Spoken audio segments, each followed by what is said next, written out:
Selamat pagi Ananda semuanya, salam sejahtera untuk kita semua. Namo Sanghedi Budaya, Namo Buddhaya. Teacher berharap Ananda semua sehat selalu dan juga selalu semangat di dalam kegiatan PBM online ini. Baik Ananda semuanya, sebelum kita memulai PBM online kita pada pagi hari ini, mari kita berdoa sesuai dengan agama dan kepercayaan kita masing-masing. Doa dimulai. Doa selesai. Baik Ananda, pada pagi hari ini kita masuk pada pertemuan yang keempat mengenai peraturan perundang-undangan dalam sistem hukum nasional. Sebelum kita melanjutkan materi kita pada pagi hari ini, teacher akan mengulangi sedikit materi minggu kemarin mengenai makna alinea pembukaan Undang-Undang Dasar Negara Republik Indonesia tahun 1945.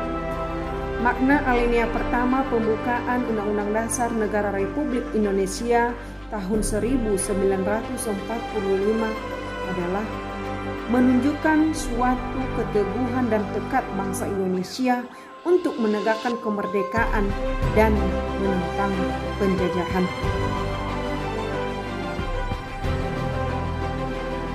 Makna alinea kedua pembukaan Undang-Undang Dasar Negara Republik Indonesia tahun 1945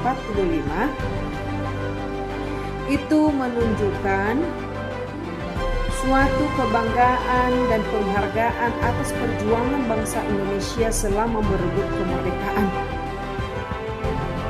Makna alinea ketiga pembukaan Undang-Undang Dasar Negara Republik Indonesia tahun 1945 itu menunjukkan bahwa kemerdekaan yang dicapai oleh bangsa Indonesia adalah atas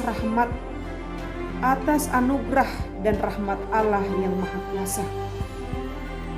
Dan makna alinea keempat pembukaan Undang-Undang Dasar Negara Republik Indonesia tahun 1945 itu menunjukkan untuk memajukan kesejahteraan umum, mencerdaskan kehidupan bangsa, dan ikut melaksanakan ketertiban dunia yang berdasarkan kemerdekaan, perdamaian abadi, dan keadilan sosial. Itulah makna dari alinea pembukaan Undang-Undang Dasar Negara Republik Indonesia dari alinea pertama sampai alinea keempat. Baik Anda semuanya, pada pagi hari ini kita masuk pada pertemuan yang keempat, yaitu mengenai peraturan perundang-undangan dalam sistem hukum nasional. Perundang-undangan adalah merupakan suatu peraturan yang dibuat oleh lembaga negara yang berwenang. Suatu bangsa yang merdeka akan membentuk pola kehidupan berkelompok yang dinamakan negara. Berdasarkan Undang-Undang Nomor 12 Tahun 2011 tentang pembentukan peraturan perundang-undangan, jenis dan hierarki pembentukan peraturan perundang-undangan adalah sebagai berikut. Yang pertama, Undang-Undang Dasar Negara Republik Indonesia tahun 1945. Yang kedua, ketetapan MPR. Yang ketiga, undang-undang atau peraturan pemerintah pengganti undang-undang. Yang keempat, peraturan pemerintah. Yang kelima, peraturan presiden. Yang keenam, peraturan daerah provinsi. Dan yang terakhir atau yang ketujuh adalah peraturan daerah kabupaten kota.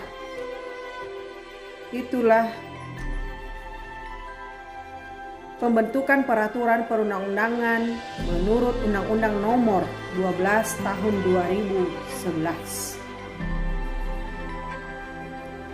Selain jenis peraturan perundang-undangan di atas, terdapat pula peraturan yang ditetapkan oleh MPR, DPR, Mahkamah Agung, Mahkamah Konstitusi, Komisi Yudisial, Badan Pemeriksaan Keuangan, Menteri, DPRD Kabupaten atau Kota, Wali Kota, dan yang terakhir adalah kepala desa, atau yang setingkat. Peraturan perundang-undangan diakui keberadaannya dan juga mempunyai kekuatan hukum yang mengikat sepanjang diperintahkan oleh undang-undang yang lebih tinggi atau dibentuk berdasarkan kewenangan.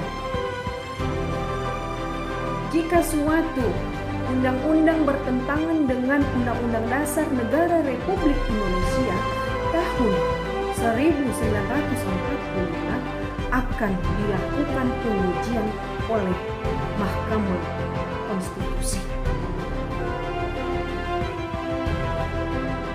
Jika peraturan perundang-undangan di bawah undang-undang diduga bertentangan dengan undang-undang, pengujiannya dilakukan oleh Mahkamah Agung.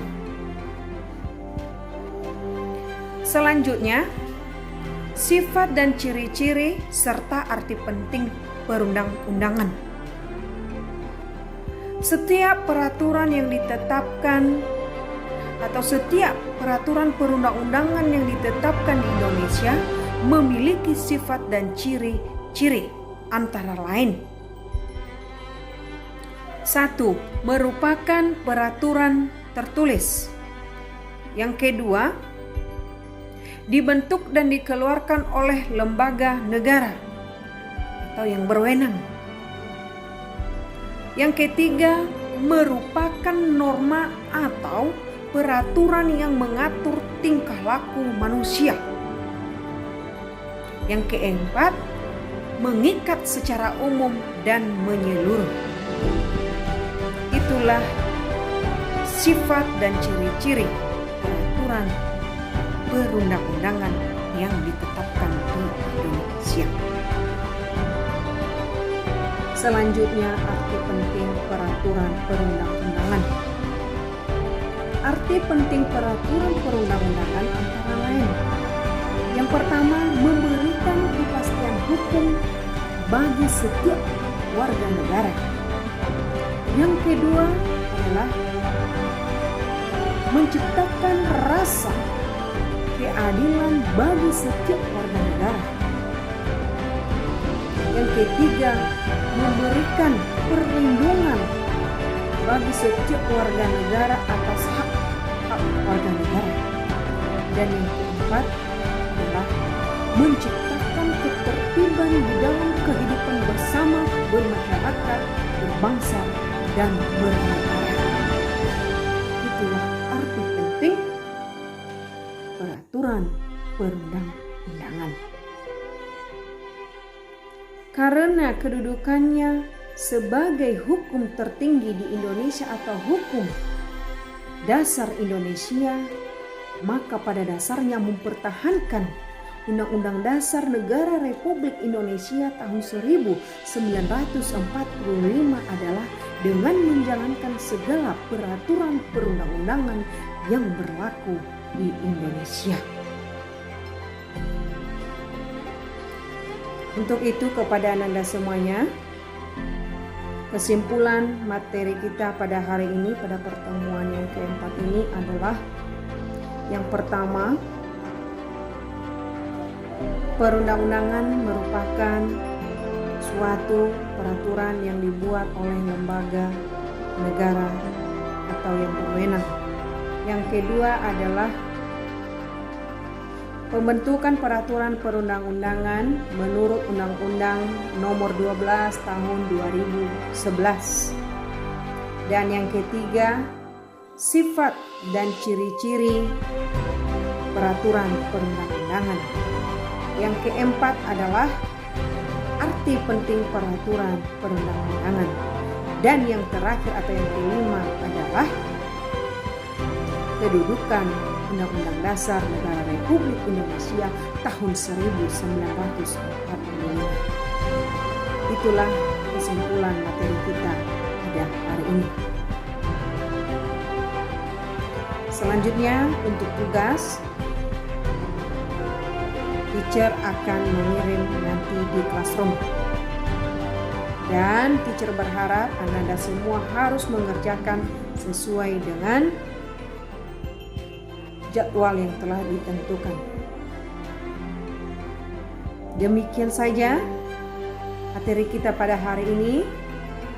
Kalau ada yang kurang dimengerti, kurang dipahami, Ananda bisa mengomentari teacher melalui Classroom ataupun melalui WA. Demikian saja, selamat pagi, salam sejahtera untuk kita semua. Namo Sang Hyang Adi Budaya, Namo Buddhaya.